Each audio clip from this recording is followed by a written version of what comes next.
The difference between good players and great players isn't talent, it's how they respond to being challenged. One hears criticism, the other hears opportunity. And in this program, that difference matters.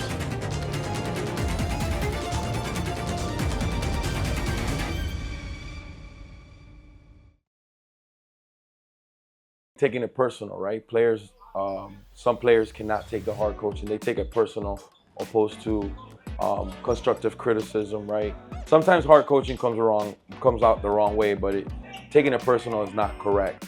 You have to understand that we're going to be hard on the best players, all the way down the line. So the misconception of the truth is that not a lot of players can take hard coaching. Hard coaching is not for everybody. Do I consider myself one of those hard coaches?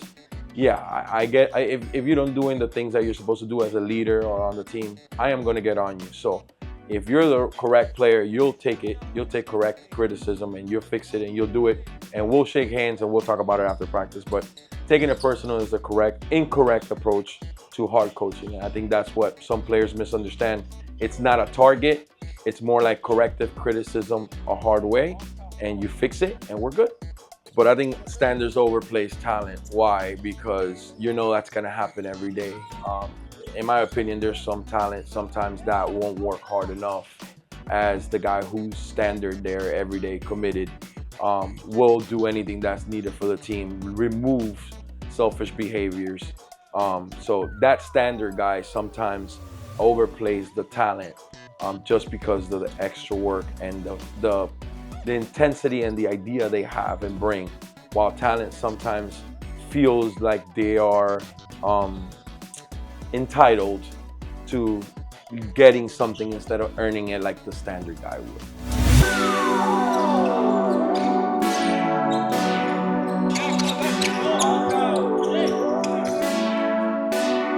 I've taken it personal many times. We've gone through a couple of battles.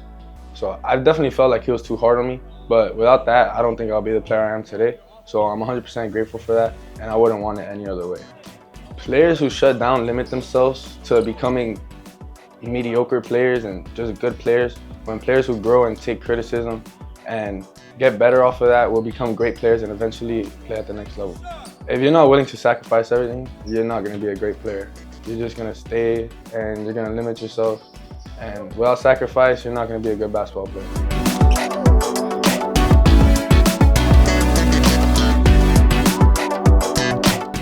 Man, this program is awesome, honestly. I met Ralph a long time ago when I was lost. I didn't know what to do. I was really, really fat too. When I met him, he changed my life. He showed me what hard work is, what discipline is, and he is a big part of the man I am today. And then Coach Alex, that's my guy. That was my coach this year. Pushed me to be great. He always believed in me no matter what. Last second, he trusted me. Even if I missed, he trusted me. One of the biggest things that Coach Alex helped me with is to be a man of Christ. Because of him, I chose to follow God to the fullest. I gave my life to him, and I'll forever be thankful because of that. Coach Alex, huge part of my life. When my coaches criticize me, it helped me learn that my pride and my ego a lot of the time gets in the way of me being great. And that's one thing that I've honestly learned, and I have to work on 100% to be the best player I could possibly be and reach my full potential. When my coaches push me, honestly, I see both. I see pressure and belief, because they wouldn't be pushing me if they didn't believe I could do what's right and if I couldn't contribute on the court. But then it puts a little bit of pressure on me as well because of the expectations that they're putting. But I'm leaning more towards belief. These coaches do believe in me.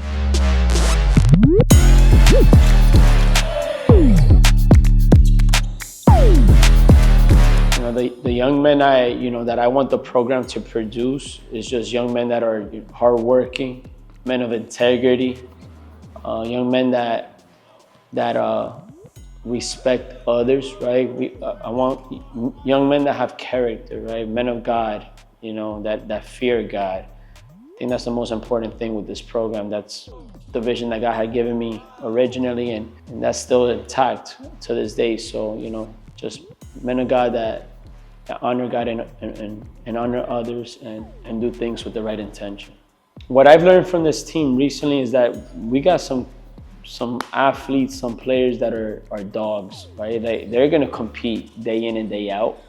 And that's basically the standard we're setting here, and they're buying into it. Yeah, they have a lot to grow and learn from, but just that mentality that they're here every single practice, right? That they're even working out outside of practice and putting in the extra work when we're not here is a testament of how much they wanted this travel season. It's just something I've realized the last couple of weeks working with them, and that these guys do not quit, that they have a chip on their shoulder, and I'm excited for the rest of this travel season because that's teaching me a lot as a coach of how I need to go into these practices day in and day out.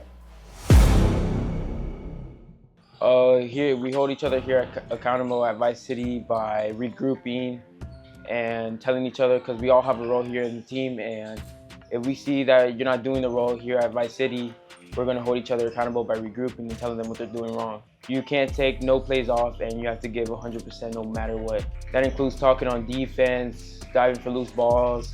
Every little thing matters in Vice City here. If nobody challenges us here at Vice City, it's not going to be easy to grow, because we need to get out of our comfort zone and be able to, to get in that zone. That's all I have for that question. That's good. Yeah.